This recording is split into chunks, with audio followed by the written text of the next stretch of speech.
नमस्कार, आप देख रहे हैं इंडिया टीवी। आपके साथ मैं हूं मीनाक्षी जोशी। सुबह के 10 बज रहे हैं, वक्त हो गया है दमदार 10 का। अजीत द्विवेदी जी, सज्जन कुमार जी दोनों हमारे साथ स्टूडियो में मौजूद हैं। आज शुरुआत झारखंड की ही खबर से। राज्य छात्र आंदोलन से जुड़ी हुई एक बड़ी खबर आपको देते हैं। अब से कुछ ही देर में सोरेन सरकार और छात्रों में एक बार फिर से बात होगी। रांची के स्टेट गेस्ट हाउस में इस बार देवेंद्र महतो गुट के 8 छात्र सरकार के मंत्रियों से बात करने के लिए पहुंचेंगे। देवेंद्र महतो पिछले 6 दिनों से अनशन पर बैठे हैं। कल जयपाल सिंह मुंडा स्टेडियम में प्रोटेस्ट पर बैठे छात्रों के डेलीगेशन से सरकार के मंत्रियों ने बात की। पीयूष गुट के छात्रों से सरकार के 4 मंत्रियों ने करीब 1.5 घंटे तक बात की और इस बैठक में सरकार ने छात्रों से उनके आरोपों पर लिखित में सबूत मांगे। 10 अगस्त को विधानसभा घेराव की कॉल है, यानी कि छात्रों की तरफ से सरकार को अपनी मांगे मनाने के लिए 10 अगस्त तक का अल्टीमेटम अभी भी सरकार के पास है। तो एक गुट मुलाकात कर चुका है, 8 छात्रों का अब एक गुट और मुलाकात करने वाला है और मांग वही है कि इस मामले में सीबीआई जांच होनी चाहिए। हाँ, टीम के द्वारा तो सूचना मिला है कि आज 10 बजे सर्किट हाउस में वार्ता के लिए जाएंगे। हमने तो कहा था कि बाकी जो छात्र गए थे और सरकार मान जाती तो और जाने की आवश्यकता नहीं था। सरकार देखिए, जाने का कौन जा रहा है, नहीं जा रहा है, 2 को जा रहा है, 5 को जा रहा है, 10 को जा रहा है, ये बहुत महत्वपूर्ण बात नहीं है।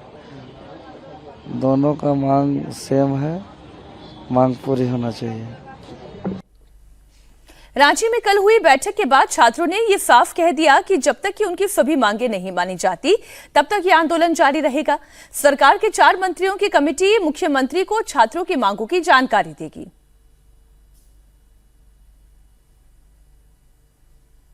छात्रों के साथ सौहार्दपूर्ण माहौल में हम लोगों ने तमाम वार्ता को किया। छात्रों की मांगों को हम लोगों ने समझा। सरकार सहानुभूतिपूर्वक छात्रों की मांगों पर विचार करने को तत्पर है। आज हम लोग का ये पहला वार्ता था, बहुत ही सकारात्मक और परिवार जैसा लगा। सर लोग के, मैम लोग के साथ बैठकर बहुत ही सकारात्मक वार्ता हुई और हमें विश्वास है कि हम लोग की जो भी जायज मांगे हैं उस पर सरकार, आदरणीय मुख्यमंत्री जी, तमाम मंत्री जी जो इसो हमारी मांगों को जायज मांग मानेंगे। छात्र आंदोलन के बीच झारखंड की गोड्डा सीट से सांसद निशिकांत दुबे ने बड़ा ऐलान कर दिया है। निशिकांत दुबे ने कहा है कि अगर झारखंड सरकार ने 13 अगस्त तक छात्रों की मांगे नहीं मानी तो वो खुद रांची में आमरण अनशन पर बैठेंगे। 13 तारीख तक पार्लियामेंट है। पार्लियामेंट सेशन जब खत्म होगा, यदि तब तक उसका फैसला नहीं होगा तो अनशन एक ऐसी चीज है जिससे कि पार्टी का परमिशन चाहिए। मैंने पार्टी अध्यक्ष से परमिशन मांगा है। यदि वो परमिशन मिल जाता है तो 13 तारीख के बाद मैं वहां आमरण अनशन करूंगा। अब झारखंड में नौकरी बिक रही है, ये बात सब जान रहे हैं। छात्रों का 2 गुट ऐसा है जो अपना अपना प्रतिनिधिमंडल बना चुका है, एक सरकार से बात कर चुका है, कह रहा है सकारात्मक स्तर पर बातचीत हुई है, लेकिन नतीजा कुछ दिखाई नहीं दे रहा है। ऐसी बातचीत किस काम की जिसमें आप जो एजेंडा लेकर गए हैं उस एजेंडे का सोल्यूशन ही नहीं है, तो ये क्या पॉजिटिव बात हुई? ये अभी आपको ये जो दोनों छात्रों के जो गुट हैं, 2 या 3 गुट जो बन गए, एक तो जो आईसा वाले लोग हैं उन्होंने कल ही विधानसभा की तरफ मार्च कर दिया था कि विधानसभा घेराव करेंगे, जबकि बाकी जिन लोगों ने शुरू किया था, देवेंद्र नाथ महतो और दूसरे लोगों ने, उन्होंने टाल दिया था विधानसभा की तरफ का मार्च 10 अगस्त तक के लिए। तो उनका एक अलग वो डिफ्यूज हो गया। जो आईसा के लोग कर रहे थे वो लगभग डिफ्यूज हो गया। ये दोनों गुट भले अलग अलग बात कर रहे हैं लेकिन दोनों की बातें एक ही हैं, दोनों की शर्तें एक ही हैं, दोनों एक ही चीज चाह रहे हैं कि ये जो जेपीएससी की परीक्षा हुई है जिसमें पेपर लीक हुआ है, पेपर लीक से ज़्यादा चर्चा इस बात की है कि जो गड़बड़ी पकड़ी गई है, जो ओएमआर सीट्स पकड़ी गई हैं, जो ब्लैक लिस्टेड कंपनी के यहाँ से जो गड़बड़ियाँ हुई हैं, नौकरी बेचने का जो घटनाक्रम सामने आया है, उस परीक्षा को रद्द कर दिया जाए और उसके बाद सारे मामले की सीबीआई जांच हो और जो लोग इसमें हैं उन सब लोगों के खिलाफ सख्त कार्रवाई हो। सरकार अगर इसके अलावा भी कोई फ्रेमवर्क बनाती है, कानून बनाना चाहती है तो वो करे, लेकिन ये 2-3 मांगे उनकी हैं और ये तुरंत की मांग है। हाँ, ये नॉन निगोशिएबल है कि आप ये परीक्षा रद्द करें। ज्यादातर छात्र जो पहुंच रहे हैं वहां, वो राज्य के अलग अलग हिस्सों से वहां पहुंच रहे हैं, अपने आप पहुंच रहे हैं, स्वतः स्वतःस्फूर्त पहुंच रहे हैं, और वो ये चाह रहे हैं कि ये परीक्षा रद्द हो, क्योंकि अब ये इस बात के पक्के सबूत मिल गए कि नौकरी बेची गई थी, सीधे पैसे लेकर के, और लोगों को नौकरी का आश्वासन दिया गया था, और वो OMR सीट से जाहिर हो गया है कि भर के उनको पास कराया गया। तो ये परीक्षा रद्द होनी चाहिए, या पोल्यूट हो गई है, इसके लिए सरकार को इतनी जिद नहीं करनी चाहिए। पॉलिटिक्स कितनी पोल्यूटेड है पहले ये बताएं। पॉलिटिक्स ही हो रही है। एक तो इसी वजह से ये छात्रों के 3 गुट बने, छात्रों का कोई अलग अलग गुट नहीं बनना चाहिए था। यहां भी अनशन शुरू किया था, प्रदर्शन तो शुरू किया था 20 जून को कॉकरोच जनता पार्टी ने, उसमें लेफ्ट के लोग आकर के उसी मंच पर उन्होंने भी अनशन किया। नेहा जो गई थी, नेहा बोरा, जिनके ऊपर स्याही फेंकने की भी घटना हुई, विधानसभा घेरने की बात हुई, वो खुद ही अनशन कर रही थी यहाँ, तो उसी मंच पर कर रही थी ना, कॉकरोच जनता पार्टी के मंच पर कर रही थी। वहीं पर सोनम वांगचुक ने अनशन किया, और ये तय हुआ कि 20 जुलाई को संसद की तरफ घेराव करना है, तो 20 जुलाई को करना है। तो वहां क्यों उन्होंने 6 तारीख को जब ऐलान था तो वो 7 तारीख को घेरने चली गई, 10 तारीख तक क्यों नहीं इंतजार किया उन्होंने? तो एक गुट जो लेफ्ट वाला गुट है वो सरकार में वहां शामिल है, लोग सरकार को समर्थन है, तो एक राजनीति अलग हुई है। अब ये 2 गुट के बीच में भी जिनकी बात अभी सुन रहे थे परिवार की तरह हुआ, तो ऐसा तो नहीं है कि सरकार कोई गुट बनवा रही है, किसी अपने छात्रों को वहां रख करके उनके साथ एक अलग तरह से बात कर रही है। और तीसरी राजनीति ये दिख रही है कि कोई भी सेंसिबल आदमी बात करने के लिए आपने अपॉइंट ही नहीं किया है, आपने सिंपल ऐसी राजनीति की है कि 2 व्यक्ति JMM का, 1 व्यक्ति कांग्रेस का और 1 व्यक्ति RJD का। ये क्या बात हुई? ये कोई पॉलिटिकल डिस्कशन होना है, सीट का बंटवारा होना है कि RJD का मंत्री जो श्रम मंत्री है वो भी शामिल होगा, RJD के मिनिस्टर का क्या मतलब? या कांग्रेस से शिक्षा के क्षेत्र से जो जुड़े हुए थे और एक कानून का जानकार वो होना चाहिए। वही प्रधानमंत्री, मुख्यमंत्री अगर स्वयं शिक्षा मंत्री हैं और उन्हीं के अंतर्गत कार्मिक मंत्रालय भी है, और ये सारे जो गड़बड़ियां हुई है वो सब वहीं देखते हैं, तो उनका रिप्रेजेंटेशन होना चाहिए वहां। वो ऐसे आदमी को चुने जो जिस पर उनका भरोसा हो और छात्र भी भरोसा करें। इसमें जो बीजेपी वाला एंगल है उस पर आपकी क्या राय है? निशिकांत दुबे ये कह रहे हैं कि अब वो भूख हड़ताल पर बैठेंगे। नहीं, देखिए, निशिकांत दुबे इसलिए कह रहे हैं क्योंकि वहां पे सरकार झामुमो और कांग्रेस और वामपंथी 3 पार्टियों की मिली हुई है, तो वो एक तरीके आप उसका समर्थन कर रहे हैं, ठीक है, लेकिन यहाँ पे जो वो कह रहे हैं अनशन की बात, वो निश्चित तौर पे एक राजनीतिक एक निर्णय है उसमें कि कहीं हम लाभ ले लें। यहाँ पे सबसे जरूरी चीज ये देखिए कि एक पैटर्न आपको दिख रहा है। प्रोटेस्ट जो है वो काफी हाई इंटेंसिटी की है, समाज के नए वर्ग में, नई पीढ़ी में उसका समर्थन है, सहानुभूति है, डिमांड बहुत छोटा होता है। यहाँ पे भी जो जंतर मंतर पे हुआ, डिमांड क्या था कि शिक्षा मंत्री का इस्तीफा हो। उन्होंने ये नहीं कहा कि अमित शाह का इस्तीफा हो, प्रधानमंत्री का, ये सब विपक्षी पार्टियां बढ़ा रही हैं। यहां पे भी जो झारखंड में हो रहा है उनका बहुत ही छोटा डिमांड है कि आप तत्काल इस परीक्षा को रद्द करें और फिर से करवाएं क्योंकि इसमें भ्रष्टाचार है। इतनी छोटी डिमांड के लिए तो कोई भी संवेदनशील सरकार जो है वो स्वतः ही इसका संज्ञान लेके कर देती। पहली बात तो है। दूसरी बात देखिए कि दूसरा पक्ष है कि इसमें अलग अलग छात्रों के गुट भले ही हो, लेकिन उनकी डिमांड जो है वो बहुत ही जेन्युइन है। बंगाल से लेके हर जगह पूरे देश में देखिए शिक्षा तंत्र को भ्रष्टाचार का एक माध्यम बना दिया गया है। बिल्कुल। और ये केवल बात नीट की, NTA की या JPSC कमेटी की और इसकी झारखंड की नहीं है, ये गुजरात में हो रहा है, यूपी में हो रहा है, ये केरल में भी हो रहा है। ये आप जहां भी जिस प्रदेश की बात करेंगे वहां पर कोई ना कोई खोट निकल आएगी। अभय पराशर हमारे सहयोगी रांची से जुड़े हुए हैं। अभय, ये जो छात्रों का अलग अलग गुट बन रहा है, ये सभी मिलकर एक गुट बनाकर, क्योंकि मांग एक ही है, वो बात क्यों नहीं कर पा रहे हैं? उससे बातों में और वजन आएगा। देखिए मीनाक्षी, स्टार्टिंग में ये सभी एक साथ बैठे हुए थे, लेकिन जो देवेंद्र नाथ महतो हैं, क्योंकि उनका राजनीति से भी संबंध है, वो छात्र नेता रह चुके हैं और एक पॉलिटिकल पार्टी के छात्र नेता रह चुके हैं। इसी वजह से जो बाकी के छात्र हैं, जो कि JPSC, JSC जो धांधली हुई है, उसको लेकर अपनी मांग लगातार रख रहे हैं। उन्होंने आपस में बैठक की और उन्होंने साफ तौर पर यह कहा कि किसी भी तरीके से हम अपने मंच पर राजनीति की कोई छाप नहीं डालना चाहते हैं। इसी वजह से उसी जयपाल मुंडा स्टेडियम में उन्होंने अपना अलग मंच बना लिया। मांग दोनों की एक ही है कि सरकार JPSC का जो एग्जाम है उसको पूरी तरीके से रद्द करे।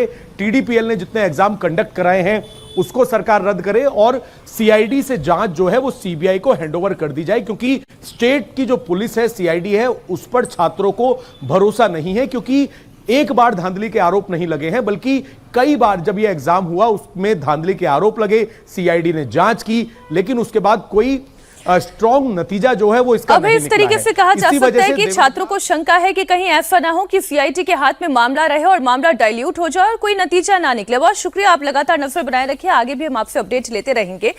इधर जंतर मंतर के बाद देश में नई सियासत शुरू हुई है। अब नेता लोग इन दिनों जेनजी के ट्रेंड को समझ रहे हैं और वो जेनजी की डिक्शनरी पढ़ रहे हैं। राजनेता सड़क से लेकर संसद तक जेनजी को साधने की कोशिश कर रहे हैं और इसी कड़ी में प्रधानमंत्री मोदी और लोकसभा में नेता विपक्ष राहुल गांधी अपनी आउटरीच बढ़ाने के लिए अलग अलग पैंतरे यूज कर रहे हैं। नरेंद्र मोदी और राहुल गांधी दोनों ही सीधा संवाद करने जा रहे हैं। अब से ठीक 1 घंटे के बाद प्रधानमंत्री मोदी IIT दिल्ली के 3000 से ज्यादा छात्रों से संवाद करेंगे। मोदी आज IIT दिल्ली के 57वें दीक्षांत समारोह को संबोधित करेंगे, तो उधर राहुल गांधी भी प्रयागराज में छात्रों की गूंज करेंगे। राहुल गांधी आज प्रयागराज के केपी ग्राउंड में 6 बजे छात्रों से संवाद करेंगे। उनके सामने पेपर लीक और बेरोजगारी समेत तमाम मुद्दों पर बात करेंगे। हालांकि राहुल गांधी के कार्यक्रम पर मौसम की मार जरूर पड़ी है। प्रयागराज के जिस ग्राउंड में राहुल गांधी का प्रोग्राम होना है, भारी बारिश के बाद वहां पर ग्राउंड नहीं बल्कि तालाब दिखाई दे रहा है। उधर राहुल के प्रयागराज जाने से पहले बीजेपी के उनके खिलाफ एक नया चक्रव्यूह रचा है। बीजेपी नेताओं ने राहुल गांधी के दादा फिरोज गांधी की कब्र पर फूल चढ़ाकर उन पर हमला किया। पूछा है कि राहुल गांधी अपने दादा फिरोज गांधी की मजार पर कब आएंगे।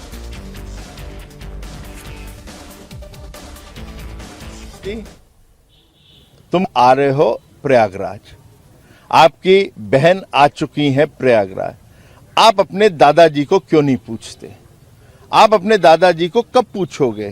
क्या आपके जो संस्कृति है वो क्या है? हमारी भारतीय संस्कृति कहती है कि आप उनको पूछते हैं, अपने बड़े होते हैं, चाहे कितने भी मतभेद हो जाए, मगर आप नहीं करते। तो आपको किस अधिकार से आप जेनजी को समझाओगे, युवाओं को समझाओगे कि वो क्या करें भविष्य में? तो वो उनको फिर वही सिखाओगे। अब ये क्रिश्चियन संस्कृति तो हो सकती है, वह भारतीय संस्कृति नहीं हो सकती। ये सिद्धार्थनाथ जी का तो सीधा सीधा पॉलिटिकल कमेंट था, लेकिन मैं उस जेनसी आउटरीच पर बात करना चाह रही हूँ अजीत जी, जो इस वक्त स्पष्ट दिखाई दे रहा है। समय की मांग है, जेनसी ऑन डिमांड है। बिल्कुल, और उसी हिसाब से दोनों जो करना हो रहा है, जैसे प्रधानमंत्री की रील्स आई तो राहुल गांधी ने भी रील्स बनवाई, प्रधानमंत्री का कार्यक्रम होगा तो राहुल गांधी भी कार्यक्रम करेंगे। मतलब हर व्यक्ति, और आरएसएस के प्रमुख ने भी उनको अप्रोच किया, उनसे बात की, संवाद किया। तो ये आज मतलब फ्लेवर ऑफ द सीजन है जेनजी। लेकिन समस्या ये है कि जेनजी वो नहीं सुनना चाह रहे जो तमाम नेता कह रहे हैं। आप उनकी भाषा खोजिए, आप उनके बोलिए, आप उनकी डिक्शनरी में से शब्द खोज कर बोलिए। वो इससे नाराज थोड़े हैं कि आप उनकी भाषा नहीं बोलते थे या उनके जैसी बात आप नहीं करते, ये इससे नाराज नहीं है। आप उनको समझने की जरूरत है, समझाने और की जरूरत नहीं है, उनको समझने की जरूरत है। और आज एक बहुत ही बढ़िया लेख प्रोफेसर कृष्ण कुमार ने लिखा है, वो पढ़ना चाहिए। उनका कहना है कि एक सेंस ऑफ हिस्ट्री अपने तरह से डेवलप होती है जो इस बच्चों में, और ये 14-15 साल में, 10 साल के बाद घर में ही डेवलप होने लगती है। और उसको सबसे ज्यादा जो समस्या क्या होती है, वो समझता है कि वो बोलता नहीं है, उसको लगता है कि उसके लोग रिडिकुल करेंगे, उसके माँ बाप या लोग उसकी बात सुनेंगे तो उसको समझेंगे नहीं, मिसअंडरस्टूड होगा वो, इसलिए वो कहना बंद करता है। और ये नाराजगी आज देखिए पूरे देश के स्तर पर आपको दिखाई देती है। तो उसको समझने की जरूरत है, उसको बोलने दीजिए, वो क्या चाहता है ये समझिए और उसके हिसाब से आप रिस्पॉन्ड करिए उसके ऊपर। आप अगर परीक्षा की व्यवस्था से वह नाराज है, शिक्षा की व्यवस्था से वह नाराज है, तो उसको ठीक करिए। आउटरीच करना एक लेवल के बाद, देखिए कई बार होता है कि किसी चीज का ओवरडोज भी नहीं होना चाहिए। कई बार उसको ऐसा न लगे कि अब वो एक प्रयोग का विषय हो गया कि उसको कितने तरह से आप एड्रेस करिएगा। तो ये आप एड्रेस करें, लोग अपना करेंगे, हम लोग कोई उसको रोक नहीं सकते हैं। लेकिन असली चीज है कि आप उनको समझें और उनको ये भरोसा दिलाएं कि तुम जो कहोगे हम लोग उसको रिडिक्यूल नहीं करेंगे, उसका मजाक नहीं उड़ाएंगे, उसको हम तुमको गलत नहीं समझेंगे। तुम समझाने की कोशिश तो करो। मैं देखिए, अभी तो लोकसभा चुनाव में अच्छा समय है सज्जन जी, तब तक ये आउटरीच कितना रीच तक पहुंच पाती है प्रधानमंत्री की, वो देखने वाली बात होगी। लेकिन अभी उत्तर प्रदेश में चूंकि चुनाव है, ये तो एकदम सामने सामने है। ये जो प्रयास राहुल गांधी कर रहे हैं, या कल भी हमने जो बात की थी योगी आदित्यनाथ की, इनका प्रयास कहां तक सफल हो सकता है? नहीं, देखिए अभी जो नई पीढ़ी का मुद्दा है, जेनजी का मुद्दा है, वो पूरे देश में है। लेकिन ये भी नहीं है कि जेनजी जो है वो बाकी आइडेंटिटी से प्रभावित नहीं है। बिल्कुल, उसकी अपनी जाति की आइडेंटिटी है, एंटी रिजर्वेशन मूवमेंट है, प्रो अम्बेडकराइट मूवमेंट्स हैं, ये भी, इसमें भी जेनजी ही है। उसमें जेंडर का भी डायमेंशन है, जो लड़कियां हैं उनकी अपनी है, लड़कों का है उनका अपना है, रूरल जेनजी है। तो उत्तर प्रदेश की जब आप बात करते हैं तो एक तो जेनरिक एंगर है एग्जाम सिस्टम को लेके, लेकिन जहां तक राहुल गांधी उत्तर प्रदेश में बात कर रहे हैं, तो उत्तर प्रदेश में क्या है कि अगर आप बीजेपी के टॉप लीडरशिप को लेके नई पीढ़ी में अगर वो बात नहीं है, लेकिन उत्तर प्रदेश में उनके पास योगी आदित्यनाथ एक इंटरनल अल्टरनेटिव की तरह काम कर, दो तरीके से लोग विकल्प देखेंगे, बीजेपी के बाहर, एस्टेब्लिश्ड पार्टीज के बाहर, और एक बीजेपी के अंदर। मुझे लगता है, जो मेरी थोड़ी बहुत बातचीत अभी हुई है, चाहे पूर्वांचल की बात हो, पश्चिम, उसमें उत्तर प्रदेश में योगी आदित्यनाथ, अगर आप रुष्ट भी हैं किसी कारण से, चाहे मंदिर के चढ़ावा चोरी का मामला हो, चाहे अभी युवाओं का मामला हो, उसमें योगी आदित्यनाथ कहीं से टारगेटेड नहीं हो। उनकी अपनी छवि को नुकसान नहीं है, भले सरकार की कमियों को लेकर कुछ हो। दूसरा क्या है कि राहुल गांधी जी जो है वो कंसिस्टेंट नहीं है। कोटा के बाद वो गायब रहे 21 दिन, उत्तराखंड गए, जंतर मंतर नहीं आए, और फिर अब जो है वो प्रयागराज जा रहे हैं। तो और अब तो उनके पास एक नया ट्रैक है E20 का। नीट पेपर लीक के बाद राहुल गांधी ने केंद्र सरकार को घेरने के लिए नया मुद्दा तलाशा है, वो है E20 पेट्रोल के खिलाफ मोर्चा खोलने की उन्होंने तैयारी की है। जो मुद्दा पहले केजरीवाल पकड़ते हैं, जिस मुद्दे पर वो एक्टिव होते हैं, पीछे से उसी मुद्दे पर राहुल गांधी की एंट्री हो जाती है। राहुल गांधी ने सोशल मीडिया एक्स पर कार के साथ एक वीडियो शेयर किया। वीडियो में राहुल गांधी की गाड़ी के फ्यूल टैंक के कैप को खोल रहे हैं। अब वो क्या करना चाह रहे हैं, आप उनका वीडियो देखिए। Sisters, this is a matter of sequencing. In any campaign we have to decide the sequence of affairs. ये E20 का जो मामला है, ये बहुत बड़ा इशू है। नॉर्मली हम कहते हैं कि दाल में कुछ काला है, मगर ये दाल ही काली है। Brothers and sisters, this is a matter of sequencing. In any campaign we have to decide the sequence of affairs. Our problem right now is that there is so much corruption that there's a huge line in what we have to sequence. Don't worry, this issue, we're going to take it up. BJP IT cell के head Amit Malviya ने राहुल गांधी के video पर सवाल उठाया। अमित मालवीय ने राहुल की video का screenshot share करते हुए कहा, राहुल गांधी जिस गाड़ी के साथ वीडियो बना रहे हैं वो E20 कंपैटिबल है। यानी कि अमित मालवीय ने कहा कि राहुल गांधी प्रोपेगेंडा फैलाने की कोशिश कर रहे हैं, लेकिन रिसर्च पूरा नहीं कर रहे हैं। ठीक बात है। अब ये तो एक टेक्निकल गड़बड़ी है। वो जो कहना चाह रहे हैं उस पर हम लोग को ध्यान देना चाहिए। तो सबको पता है कि 2023 के बाद वाली गाड़ियां हैं, उनमें वो कंपेटेबल हैं गाड़ियां जो हैं E20 पेट्रोल के, तो वो इशू नहीं है। अब ये तो आप रिडिक्यूल करने के लिए कह दे राहुल गांधी को, लेकिन जो इशू उठा रहे हैं वो एक इशू निश्चित रूप से ट्रैक्शन गेन कर रहा है, उसको लेकर के चर्चा हो रही है। और आम आदमी पार्टी आज से फिर एक नया कैंपेन शुरू करने वाली है, जो पूरे देश में वो जो टाउन हॉल प्रोग्राम यहाँ के नेशनल टाउन हॉल, वो पूरे देश में टाउन हॉल करने जा रहे हैं। लोगों से चर्चा करेंगे, लोगों के अनुभव पूछेंगे। तो हर आंदोलन में आप एक बात समझ लीजिए कि जो सबसे आगे आएगा वही क्रेडिट लेगा और उसी को सबसे ज्यादा तवज्जो मिलेगी। जैसे पेपर लीक पर सबसे ज्यादा तवज्जो कॉकरोच जनता पार्टी को मिली, सोनम वांगचुक को, अभिजीत दीपके को मिली, दूसरे किसी को नहीं। E20 में केजरीवाल को मिलेगा। राहुल गांधी दोनों में पिछड़ गए हैं। भले आप आ जाइए, हो सकता है चुनाव के समय आपको कुछ इसका लाभ मिले, अभी आपको क्रेडिट नहीं मिलेगा, क्योंकि जो प्राइम मूवर होता है, जो निमरो उनो होता है, जो सबसे आगे आता है, जैसे चढ़ावा चोरी में समाजवादी पार्टी, शशि थरूर ने कहा भी कि भाई ट्रैक्शन जो है वो कॉकरोच ने ले गया, वो राहुल गांधी को नहीं मिला ट्रैक्शन। इसमें सरकार का क्या कहना है वो एक बार दर्शकों को सुना दें। पेट्रोलियम मिनिस्टर हरदीप पुरी ने राहुल गांधी को जवाब दिया। हरदीप पुरी ने कहा कि E20 फ्यूल को लेकर लोगों में भ्रम फैलाने की कोशिश हो रही है, जबकि सच्चाई बिल्कुल अलग है। OMCs would have issued a detailed press release indicating the amount of testing they've done. And in all the testing they did, they used to collect what? 2,000 samples from 2,000 petrol stations in a day. They formed crack teams. Overall, I think they would have covered very large number of pumps, which people on the ground saying they can't keep coming and testing. And what did they find? They found 4 cases out of 107,000 petrol pumps, with 6 crores to 7 crores going every day. सज्जन जी, ये जो परिस्थिति इस वक्त दिखाई दे रही है, UPA का शासनकाल 10 साल का बीता था, तो कैसे मुद्दों की एक बाढ़ सी आ गई थी सरकार के खिलाफ। इस वक्त क्यों एनडीए की स्थिति वैसी दिख रही है? छात्रों का आंदोलन हो गया, राम मंदिर चढ़ावा चोरी का मामला हो गया, अब ये E20 का मामला हो गया, पेट्रोल का मामला हो गया। देखिए, अगर आप ये सरकार की स्थिति भी और फिर विपक्ष की स्थिति, बहुत दोनों ही का स्पष्ट आकलन। तरीके से देखें तो ये 12 साल के संदर्भ में क्या हो रहा है कि प्रधानमंत्री को छोड़ दें तो बाकी पार्टी के जो मिनिस्टर्स हैं उनमें एक कॉम्प्लेसेंसी आई है कि लीडर के नाम पे तो हम जीतते ही रहेंगे। पहली बात तो ये। अब सवाल है कि चाहे छात्रों की बात हो, चाहे E20 की बात हो, चाहे राम मंदिर की बात हो, इनिशियली डिनाई किया गया, इसमें अभी भी E20 में डिनाई किया जा रहा है। अब यहां पे हजारों जो रियलिटी क्या है E20 की? रियलिटी यह है कि देखिए, अगर हजारों लाखों लोग अपने कन्वर्सेशन में कह रहे हैं कि उनका माइलेज कम हो रहा है, तो आपका रिस्पॉन्स ये नहीं होगा कि नहीं एक्सपर्ट्स का ओपिनियन ये है। एक्सपर्ट्स के ओपिनियन से आप समाज के बहुत एक वर्ग के अनुभव को दबा नहीं सकते हैं। एक्सपर्ट तो अभी हम लोग बात कर रहे थे, ये भी कहता है कि आपका 25 और 30 का माइलेज जाएगा, जाता है क्या? एक्सपर्ट तो आपको वो भी बताता है जब आप गाड़ी खरीदे या कुछ भी करें।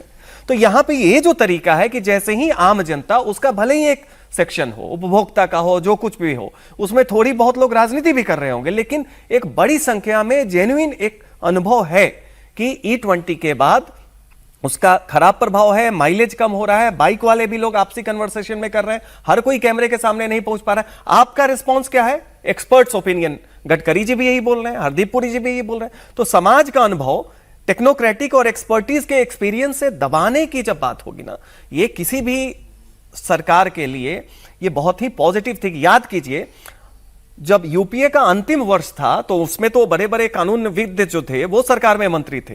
रोज आके 3-3 जो एक्सपर्ट, लीगल एक्सपर्ट थे, वो जनता के अनुभव को काउंटर करते थे, लीगल आर्गुमेंट देके। कोर्ट रूम में जज के सामने वकील की तरजीह नहीं चलती है। यहाँ पे समाज में जनता आपका वोटर है, आपको उसने दिया है, वो कुछ कह रहा है तो ह्यूमिलिटी के साथ कोर्ट में तो सर फिर भी दलील से काम बन जाएगा और सबूत वहां पर चलते हैं। जनता में परसेप्शन चलता है और इस परसेप्शन में अब देखना यह है कि सरकार और विपक्ष में कौन जीतता है, कौन हारता है। क्या डिलिमिटेशन बिल पास कराने की चुनौती सरकार ने पार कर ली है? ये बात मैं क्यों कह रही हूं, क्योंकि महिला सशक्तिकरण को लेकर कांग्रेस ने एक पोस्ट किया है और उसे लेकर सियासी बहस तेज हो गई है। संसदीय कार्य मंत्री किरण रिजिजू ने कांग्रेस के आधिकारिक एक्स पोस्ट को शेयर करते हुए राहुल गांधी पर तंज कसा। उन्होंने उम्मीद जताई कि अब कांग्रेस महिला आरक्षण विधेयक का बिना शर्त समर्थन करेगी। कांग्रेस के पोस्ट को शेयर करते हुए किरण रिजिजू ने लिखा है कि ये कांग्रेस पार्टी की ओर से आया हुआ एक पॉजिटिव मैसेज है। उन्होंने लिखा कि महिलाओं को लेकर राहुल गांधी के विचारों में स्पष्ट बदलाव दिखाई दे रहा है। रिजिजू ने कहा कि उन्हें उम्मीद है कि कांग्रेस पार्टी अब महिला आरक्षण विधेयक का बिना किसी शर्त के समर्थन करेगी। अब राहुल गांधी ने अपने इस वीडियो में क्या कहा है वो आपके लिए जानना जरूरी है। उन्होंने कहा कि महिलाओं की ऊर्जा दबकर रह गई है, उन्हें अपनी बात रखने और अपने सपने देखने का पर्याप्त अवसर नहीं दिया जाता है।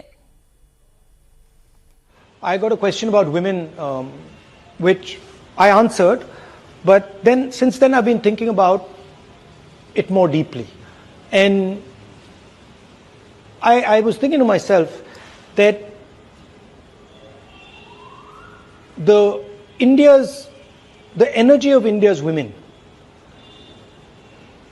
is trapped, is not allowed to express itself, is not allowed to imagine. वैसे तो 2.5 मिनट का पूरा वीडियो है, तो वो पूरा वीडियो तो मैं आपको नहीं दिखा सकती, लेकिन उस वीडियो का सार यही है कि किरण रिजिजू से इंटरप्रेट कर रहे हैं कि विमेन रिजर्वेशन के लिए, विमेन रिजर्वेशन तो पहले भी पास हुआ था, डिलिमिटेशन के साथ रिजर्वेशन के लिए राहुल गांधी तैयार हो गए। मन बदल रहा है क्या कांग्रेस पार्टी का? देखिए, अब ये इसका निष्कर्ष तो हम लोग को कोई बहुत अभी निकालने की स्थिति नहीं है, लेकिन राहुल गांधी जो भी बात कह रहे हैं उससे ऐसा लग रहा है कि जैसे इन सब लोगों को किसी बाहरी ताकत ने रोक रखा है कि आप महिलाओं की ऊर्जा बाहर मत आने दें। महिलाओं की ऊर्जा दब कर रह गई तो आप बाहर आने दीजिए, उसमें आपको किसने रोका है? किसी बाहरी ताकत ने रोक रखा है, मंगल ग्रह के किसी ताकत ने। भाई आप दीजिए, आप इंतजार क्यों कर रहे हैं प्रधानमंत्री के या किसी के भी कानून बनाने का? आप 33% आरक्षण दीजिए ना महिलाओं को, आप 33% जो है टिकटें दीजिए लोकसभा में, विधानसभा में। आपको बताएं, हम ये जो अभी भाषण सुन रहे थे, मतलब इतना पैथेटिक है ये सारी चीजें। हम एक नेता की बात नहीं कर रहे हैं। कर्नाटक में अभी मंत्रिमंडल का गठन हुआ और एक भी महिला मंत्री नहीं, पूरी सरकार नहीं बनी। बिल्कुल ठीक आप बात बताइए, 14 मंत्री पहले थे, 19 मंत्री आपने उस दिन बनाया, 33 मंत्रियों की सरकार है और आपने एक महिला को मंत्री नहीं बनाया। वहां MLC भी है, विधान परिषद भी, ऐसा भी होता है, आपकी महिलाएं जीती हुई है MLA में। आपने मंत्री नहीं बनाया, लक्ष्मी हेब्बालकर का नाम चल रहा था, इन मौके पर आपने नाम काटा, एक दूसरी लेडी का नाम चल रहा था शांतिश्री, आपने उनका भी नाम काटा, किसी महिला को आपने मंत्री नहीं बनाया। आप महिलाओं को 10% से ज्यादा टिकट नहीं देते हैं। आपके ऑर्गेनाइजेशन में आप बताएं, कांग्रेस राहुल गांधी प्रियंका गांधी को छोड़ करके कौन महिला जनरल सेक्रेटरी बना रखी है उन्होंने, और कहां आपने प्रभारी बना रखा है किस महिला को? एक दीपा दास मुंशी को छोड़ दीजिए, हमको ध्यान नहीं आ रहा है, हो सकता है कोई एक और हो प्रभारी सह प्रभारी की तरह। तो ये जो बातें हैं, ये सब बातें, और ऐसा नहीं जिस तरह से जेन जी समझ रहा है ना कि आप के मन में क्या है और आप कहना क्या चाहते हैं, वही हाल महिलाओं के बारे में भी है कि आपके मन में क्या है और आप कर क्या रहे हैं। तो सिर्फ कहने से बात नहीं चलेगी, कहने का कोई मतलब नहीं है। आप इस बार में, हम लोग पिछली बार भी कह रहे थे, जब 2 साल पहले महिला आरक्षण का बिल आया था, इस बार 3 साल पहले जब इस पार्लियामेंट में पहला नई बिल्डिंग में जो पहला बिल था, हम लोगों ने तब भी कहा था कि आप अभी लागू करिए। हम तब भी इस राय के थे कि 2024 से ही आप 1/3 महिलाओं को टिकट दीजिए। नहीं, वो लेकिन डिलिमिटेशन के क्लॉज के साथ है। नहीं लगाना चाहिए था तब भी, अब फिर आखिर बदलने जा रहे हैं ना, उस कानून में आपने लगाया और बिना लागू हुए वो कानून संशोधन करने जा रहे हैं, तो उसी समय सीधे लागू कर देना था 24 में। आज अभी करिए, अभी से करिए इसको, अभी आप परिसीमन करते रहिएगा, अभी 2/3 कर दीजिए इसी सीट पर। 403 सीटें उत्तर प्रदेश में आप अभी लागू कर दीजिए कि 1/3 सीट महिलाओं को दी जाएगी। बीजेपी कांग्रेस सब आकर के इस पर कंसेंसस बनाए, कोई इसमें आपत्ति नहीं होगी किसी को। अच्छा, परिसीमन को लेकर क्यों ये डिस्कशन है? हालांकि हमने विमेन सेंट्रिक बात की, और वाकई में अगर मोटिवेशन होता और वाकई में यही टारगेट होता महिलाओं को अधिकार देने का, तो ये जो अभी चर्चा चल रही है ये हो जाता, 24 में ही हो जाता। लेकिन परिसीमन पर तमिलनाडु में भी इस वक्त सियासत गरमाई हुई है, और डीएमके ने परिसीमन पर तमिलनाडु के मुख्यमंत्री विजय का समर्थन करने के लिए एक शर्त रखी है। आज विजय ने चेन्नई में राज्य के सभी सांसदों की बैठक बुलाई है। राज्य की मुख्य विपक्षी पार्टी डीएमके ने कहा है कि वो परिसीमन पर होने वाली बैठक में तभी शामिल होगी जब तमिलनाडु के मुख्यमंत्री पहले कावेरी नदी के पानी के बंटवारे और मेकेदातु प्रोजेक्ट पर ऑल पार्टी मीटिंग बुलाएंगे।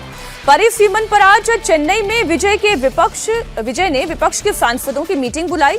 आज केंद्रीय गृह मंत्री अमित शाह भी तमिलनाडु पहुंच रहे हैं। आज तमिलनाडु के तिरुवन्नमलाई जिले में वो मौजूद रहेंगे। मैं पहले डीएमके और टीवीके की पॉलिटिक्स पे बात करूं, पहले ये समझना जरूरी है कि डीलिमिटेशन को लेकर जो गृह मंत्री ये कंसेंसस बनाने की कोशिश में है, और ये पहली बार सरकार अपनी तरफ से लगातार बात कर रही है, वो कोई कन्फ्रंटेशन नहीं चाहती है। डीएमके की क्या शर्तें हैं परिसीमन के लिए? देखिए, सबसे पहले फैक्ट तो ये है कि 1971 के सेंसस के आधार पे जिस पे रोक लगी हुई है डिलिमिटेशन पे, उस समय पूरे साउथ इंडिया का पॉपुलेशन शेयर जो था वो 24% था जी। आज की तारीख में साउथ इंडिया का जो पॉपुलेशन शेयर है वो लगभग 21% हो गया है। ठीक है, तो उसके हिसाब से जो साउथ इंडिया की रिप्रेजेंटेशन है वो ओवर रिप्रेजेंटेड है। वहां के एक सांसद जो है लगभग 20 लाख को रिप्रेजेंट करते हैं। नॉर्थ में वही, या बाकी जगह पश्चिम में महाराष्ट्र गुजरात में लगभग 25 से 30 लाख को रिप्रेजेंट करते हैं। पहली बात तो यह है। अब तमिलनाडु उसमें सबसे ज्यादा प्रभावित क्यों हो रहा है? क्योंकि उसकी 39 सीटें जो हैं वो अगर अभी से कर दे तो वो कम होंगे, और बढ़ाएंगे भी तो उतनी नहीं बढ़ेगी। तो बेस्ट डील ये है कि परसेंटेज सेम रहे, कि भाई हर किसी का 50% बढ़े तो पॉपुलेशन का रेशियो सेम रह गया, वो इफेक्टिवली 71 ही रह गया। लेकिन बावजूद इसके डीएमके का यह मानना है कि अभी तमिल कॉज का इंटरेस्ट का सबसे बड़ा चैंपियन कौन है। तो जब सीटें बहुत ज्यादा बढ़ जाती हैं तो भले ही आपका 50% बढ़ रहा हो, अब आपकी इनकम 100 रुपए है, 100 से वो 150 हो जाए, और किसी की 1000 है, 1000 से 1500 हो जाए, तो भले ही 50% बढ़ा हो लेकिन डिफरेंस काफी होता है। तो उसको लेके डीएमके विजय को काफी घेरने की कोशिश करेगी टीवी के, कि अगर आप बीजेपी की केंद्र सरकार के साथ एग्री करते हैं तो वैसी स्थिति में आप उसके चैंपियन हैं। इसमें दूसरा पहलू यह है कि अंदर से डीएमके भी टच में है बीजेपी के, क्योंकि कांग्रेस से उनकी तलखी है। तो सवाल है कि अगर सहमत होना भी है तो उसके पहले किसी और एक बड़े तमिल से जुड़े मुद्दे को जोड़ दो। इसमें वो कावेरी को जोड़ रहे हैं कि देखो हमने एक बड़े हित के लिए एक छोटा सा त्याग किया है। तो इस दोनों चीजों में एक तो साउथ वर्सेस नॉर्थ का मामला है, और एक तमिलनाडु डीप साउथ का इंटरनल एक द्रविडियन पार्टी तो नहीं है टीवी के, लेकिन तमिल इंटरेस्ट का अभी नया नायक और नया उसके चैंपियन करने वाली पार्टी कौन है, वहां ये सारी की सारी राजनीति है। तो अभी जितनी एक्सरसाइज हो रही है और अलग अलग पॉलिटिकल पार्टीज की एक्सरसाइज ये बता रही है कि अगले 3 दिन बड़े इंपॉर्टेंट होने जा रहे हैं। संसद का मॉनसून सत्र भी इधर खत्म होने वाला है। मोदी सरकार के कई अहम बिल अभी भी पेंडिंग है। अगले हफ्ते में 3 दिन बड़े निर्णायक होने जा रहे हैं। कल प्रधानमंत्री नरेंद्र मोदी एनडीए में आए हुए 45 नए सांसदों से ब्रेकफास्ट पर मिले थे। ये खबर भी हमने आपको दमदार 10 में दिखाई थी। और इस मुलाकात के बाद बंगाल से लेकर पंजाब और महाराष्ट्र तक की सियासत तेज है। बड़ी खबर यह है कि आज ममता बनर्जी के बागी सांसद बंगाल के मुख्यमंत्री शुभेंदु अधिकारी से मुलाकात करेंगे और कल टीएमसी छोड़कर एनसीपीआई में गए 20 सांसदों ने ब्रेकफास्ट पर मोदी से पहले ही मुलाकात कर ली थी। इनमें 3 मुस्लिम सांसद अलग से मिले थे, जिन्होंने मुद्दों के साथ साथ एनडीए को समर्थन देने का ऐलान किया है। और अब आज एनसीपीआई के सांसदों से सीएम शुभेंदु अधिकारी मिल रहे हैं। तो ये जितनी मुलाकातें हैं, ये मुलाकातें इस ओर इशारा कर रही हैं अजीत जी की अगले 3 दिन में कुछ बड़ा घटेगा। हाँ, तो ये अब आखिरी हफ्ता है, उस 4 दिन उसमें ये आपको लगता है डिलिमिटेशन बिल पास कराने लायक स्थिति में आ गई है सरकार? अभी तक डिलिमिटेशन एफसीआरए दोनों बिल। हाँ, एफसीआरए बिल की जरूर तैयारी हो रही है, जिसके लिए कांग्रेस पार्टी ने व्हिप जारी किया है। कल व्हिप जारी हुआ, आखिरी दिन था तीसरे हफ्ते का, और 10, 11, 12 3 दिन सभी सांसदों को रहने को कहा गया है। राज्यसभा में उन्होंने जयराम रमेश ने और लोकसभा में के सुरेश ने व्हिप जारी किया कांग्रेस का। तो इसका मतलब कि कांग्रेस को ये पता है कि वो हो सकता है एफसीआरए बिल आए, और ये भी कहा जा रहा है कि एफसीआरए बिल पर केंद्रीय गृह मंत्री अमित शाह जब बोलेंगे तो वो बाकी तमाम चीजों पर भी, जिसकी अभी तक मांग हो रही थी, उन सब पर भी वो बोल सकते हैं। तो एक एफसीआरए बिल अपने आप में एक बड़ा विवाद का इशू बन गया है। अमेरिका के एमपी ने इसमें दखल दिया, उन्होंने बयान दिया कि ये ठीक नहीं है, और उस पर भारत सरकार के कल विदेश मंत्रालय के प्रवक्ता जो रणधीर जायसवाल ने उसको काउंटर किया, कहा कि यह हमारा इंटरनल मैटर है, आप इसमें नहीं दखल दे सकते हैं। तो ये दुनिया के देशों का इंटरेस्ट है उसमें, क्रिश्चियन लॉबी है और क्योंकि आपकी फंडिंग आ रही है, बिल्कुल आपके अपने कॉज के साथ आ रही है। हाँ, तो फंडिंग आ रही है, और ये कहा जा रहा है उसको, आप इस मामले इस तरह से दिखा रहे हैं कि जो मिशनरीज हैं या हॉस्पिटल्स हैं वो लेप्रोसी के जो मरीज हैं उनकी देखभाल करते हैं, या स्कूल्स हैं ऐसे जो चलते हैं उन बाहर के पैसों से। ऐसा नहीं है कि सबके पैसे भारत सरकार रोकने जा रही है, ऐसा नहीं है कि भारत सरकार पैसे बंद कराने जा रही है कि पैसे नहीं आएंगे। आपको कुछ रूल्स फॉलो करने हो सकता है, उनमें कुछ रूल्स जो है, कुछ रूल्स तो ट्विक भी किया है भारत सरकार ने। पिछली बार जो बिल पेश किया था उसमें कुछ चेंजेस भी किए हैं। आप और चेंजेस प्रपोज कर सकते हैं, आप उसको संसदीय समिति में भेजने की बात कर सकते हैं, लेकिन उसके नाम पर होस्टेज नहीं बना सकते हैं। उसको ये तो फिर एकेडमिक डिस्कशन है, पॉलिटिकल डिस्कशन इसका। ये मैं जानना चाह रही हूँ कि एनसीपीआई का साथ फिर अभी शुभेंदु अधिकारी से मुलाकात होने वाली है। राहुल गांधी का एक तरीके से सेंटिमेंट अब दिखाई दे रहा है, कुछ पॉजिटिव है। इधर डीएमके भी कुछ शर्तों के साथ तैयार है। देखिए, परिसीमन को रोकने का किसी का मकसद नहीं होगा, साउथ के 1-2 स्टेट्स को छोड़ दें। तो परिसीमन उत्तर प्रदेश के अखिलेश यादव हैं, वो कैसे विरोध करेंगे? उनकी जनता नहीं पूछेगी उनसे कि अगर 80 के बढ़ के और 120 सीटें होनी है तो आप क्यों इसका विरोध कर रहे हैं? तो जवाब देना पड़ जाएगा ना जनता में। तो आप नॉर्थ में कोई व्यक्ति या वेस्ट में तो विरोध ही नहीं कर सकते हैं आप। जिन लोगों ने डेमोग्राफिक डिविडेंड पहले लिया हुआ है साउथ के स्टेट, वो इसका मान लीजिए विरोध कर रहे थे, तो वहां भी डीएमके का मामला हम लोगों ने देख लिया। कल भी हम लोग डिस्कस कर रहे थे, जो शर्तें उनकी है उन शर्तों को मान करके कर देंगे। तो राहुल गांधी की मजबूरी हो जाएगी। ये हो सकता है कि इस पर कंसेंसस बन जाए, ना आप महिला आरक्षण को रोक सकते हैं, 1/3 ना उसका विरोध कर सकते हैं, ना परिसीमन का विरोध कर सकते हैं, वो करना ही है आपको।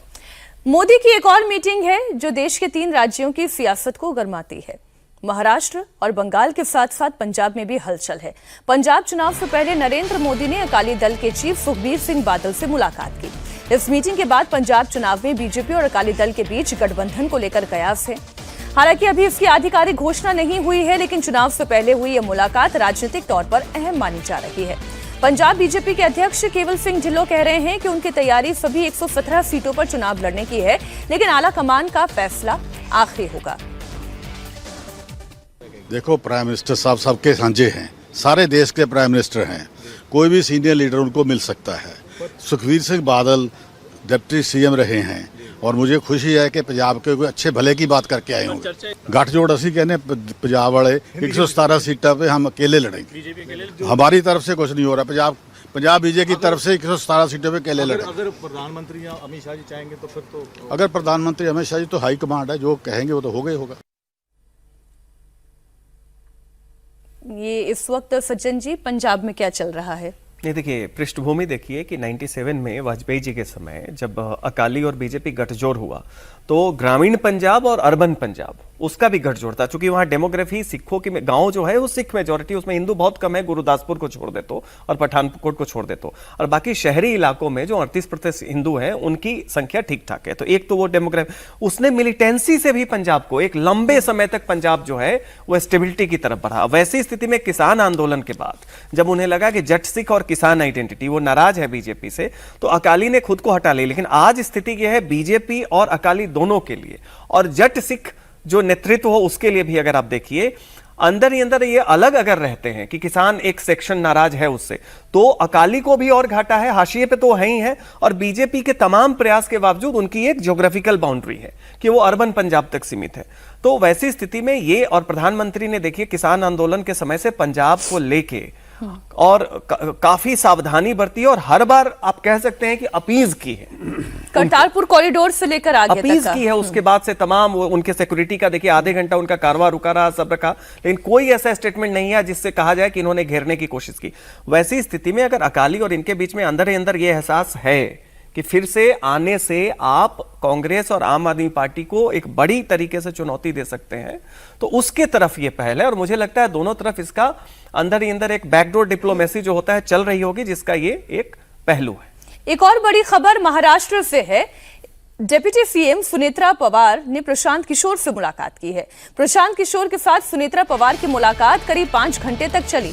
कल सुनेत्रा पवार की पार्टी एनसीपी के सांसदों ने मोदी से मुलाकात की थी, और इसके ठीक बाद पीके के साथ सुनेत्रा पवार की मीटिंग हुई। इस मुलाकात ने बीजेपी आलाकमान के कान जरूर खड़े कर दिए हैं। खबर यह है कि बीजेपी की टॉप लीडरशिप इस मीटिंग से खुश नहीं है। शिंदे कैंप से भी बड़ी खबर आ रही है। कल अपने सांसदों के साथ नरेंद्र मोदी से मिलने वाले एकनाथ शिंदे आज गृह मंत्री अमित शाह से मुलाकात कर सकते हैं। मुलाकातों का दौर चल रहा है। अलग अलग तस्वीरें हमने दर्शकों के सामने रख दी। महाराष्ट्र में क्या घट रहा है अब? देखिए, ये दूसरी मुलाकात थी सुनेत्रा पवार के साथ प्रशांत किशोर की। बांकीपुर चुनाव से ठीक पहले भी उनकी मुलाकात हुई थी, और तब कहा गया था कि वो परिवार के, हम लोग के पारिवारिक मित्र हैं और इस नाते मिलने आए थे। इस मुलाकात में ये दिल्ली में जिस प्राइम मिनिस्टर से जब मिले, उनके लोग सुनेत्रा पवार का जो खेमा एनसीपी, असली एनसीपी जो है, और यहीं से पार्थ पवार और प्रशांत किशोर साथ में गए लोग मुंबई। पार्थ पवार उनको लेकर के यहाँ से गए। 5 घंटे 6 घंटे की उनकी मीटिंग हुई है।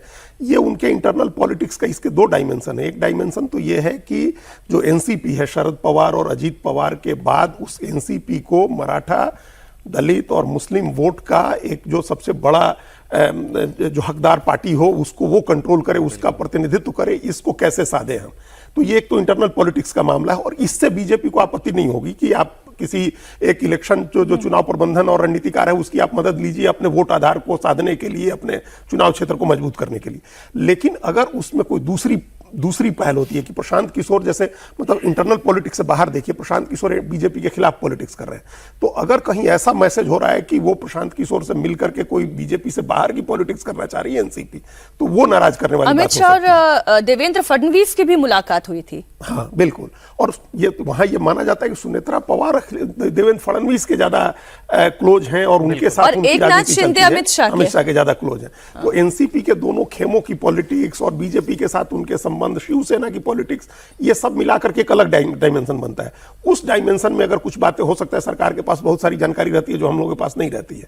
हम ये सिर्फ ये कह सकते हैं कि एनसीपी के इंटरनल पॉलिटिक्स में, मराठा पॉलिटिक्स को कंट्रोल करने के लिए जो राजनीति है, एकनाथ शिंदे उसकी तरफ बढ़ रहे हैं। एनसीपी को अंदर से अपने नेताओं से चैलेंजेज है, उन चैलेंजेज से निपटने के लिए अगर किसी स्ट्रेटजी में प्रशांत किशोर उनकी मदद कर सकते हैं तो वो एक डिफरेंट मामला है। लेकिन अगर जो महायुति है उसमें उनकी पॉलिटिक्स से कोई नुकसान आता है तो फिर वो सरकार उसको नहीं टॉलरेट करेगी। आइए बात उत्तर प्रदेश की कर लेते हैं, जहां चुनाव से पहले योगी और अखिलेश के बीच जुबानी जंग हो गई है। कल योगी आदित्यनाथ ने कार्यक्रम के दौरान अखिलेश यादव पर तंज कसा। योगी ने अखिलेश यादव के राज की याद दिलाई। योगी ने कहा कि जिनकी आंख दोपहर 12 बजे खुलती हो और जो शाम 7 बजे दोस्तों के साथ महफिल जमा लेते हो, उन्हें प्रदेश की जनता की फिक्र करने का वक्त कैसे मिलता। कुछ लोग जीवन भर बच्चे ही बने रहते हैं, और बबुआ भी यही करते थे। 12 बजे सो के उठते थे, 2 बजे तक तैयार होते थे, 5 बजते बजते उनके जिम जाने का समय हो जाता था, और 7 बजे के बाद तो महफिल जम जाती थी। तब तो फिर देश और दुनिया से उनका संबंध ही समाप्त हो जाता था। तो प्रदेश के बारे में कहां से सोच उनके पास थे। इसी कारण दंगे होते थे, महीनों महीनों कर्फ्यू रहता था, इंसेफ्लाइटिस से मौतें होती थी, डेंगू से मौतें होती थी। गरीब का बच्चा जिन बेसिक शिक्षा परिषद की स्कूलों में पढ़ता है, उन बेसिक शिक्षा परिषद के स्कूलों के बुरे हाल थे। अखिलेश यादव ने भी जवाब देने में देर नहीं की। अखिलेश यादव ने सोशल मीडिया एक्स पर पोस्ट करके सीधे योगी को टारगेट किया। अखिलेश यादव ने लखनऊ अग्निकांड का जिक्र करते हुए लिखा कि पीड़ित मां के साथ कैमरे पर बदजुबानी हुई, खुद का नहीं तो उन पदों का तो सम्मान करना चाहिए जिस पर वो बैठे हैं। ये ना परलोक की मां का सम्मान करना जानते हैं और ना इस लोक की मां का। इन्हें मन से माफ किया क्योंकि वो किसी और के असर में है। अब जाते हुए लोगों से क्या शिकवा क्या शिकायत। पोस्ट इनके तंज बड़े अच्छे होते हैं सज्जन जी, लेकिन ये मां तक पहुंच गई है बात। नहीं देखिए, एक तो चुनाव का संदर्भ है और दूसरी बात अखिलेश यादव कम से कम तंज करने में काफ़ी, मतलब भारत के जितने भी अभी विपक्ष के नेता हैं उनमें सबसे आगे हैं। और कभी कभी अच्छा तंज भी कर लेते हैं और कभी कभी तलखी भरा तंज करते हैं। ये तलखी भरा तंज है। लेकिन यहाँ पे बात यह है कि जो योगी आदित्यनाथ ने बात की वो उसका एक हो सकता है, लेकिन हम लोग हमेशा कहते हैं कि भारत में अगर बीजेपी के खिलाफ एंटी इनकम्बेंसी भी है फिर भी वो क्यों जीतते हैं, इसका कारण है कि दो तरह के पॉलिटिशियन है। एक 6 AM पॉलिटिशियन और एक 12 PM पॉलिटिशियन। एक वो पॉलिटिशियन है जो 6 बजे उठ के, और वो संघ के संगठन का एक बहुत बड़ा हुआ। देखिए, हर चीज विचार और इससे नहीं चलता है कि आपका नैरेटिव क्या है। सुबह 6 बजे से शाखा में जाके उनके तमाम एफिलिएट संगठन 8 बजे तक घर में जाके मिल के छोटा बहुत अपना संपर्क कर लेते हैं और एक ही परिवार को अलग अलग एफिलिएट ऑर्गेनाइजेशन मिलते हैं। मुलायम सिंह यादव के बाद या लालू यादव के बाद जो उनकी अगली पीढ़ी है, इनके बारे में पहले से भी कहा जाता था कि इनका समय ही शुरू 12 बजे से होता है। उसके बाद अब वीआईपी जो पत्रकार आते हैं दिल्ली से वगैरह, उनको ज्यादा तरजीह देते हैं, लोकल कार्यकर्ताओं के टच में नहीं है। तंज की बात सही है, लेकिन और ये जितनी तमाम विपक्षी पार्टियां हैं ये आइडियोलॉजिकली ही केवल हाशिए पे नहीं है, वो तो एक छोटा पक्ष होता है। आपका 1-to-1 कनेक्ट आपकी पार्टी का कार्यकर्ताओं का कितना है, तो वो बात है। योगी की सबसे बड़ी ताकत क्या है वहां पे कि समाजवादी पार्टी का जो रेफरेंस, और रेफरेंस से ज्यादा उसकी परसेप्शन जी उत्तर प्रदेश में कि इसमें लॉलेसनेस थी और उसका कॉन्ट्रास्ट ब्लैक एंड व्हाइट में, ये आज भी इनकी ताकत है। चढ़ावा चोरी का मामला सब, इसमें योगी को फायदा ही हुआ है, इनको कहीं नुकसान नहीं हुआ है। वैसे एसआईटी की बात तो इन्होंने ही की, जांच भी इन्होंने शुरू की।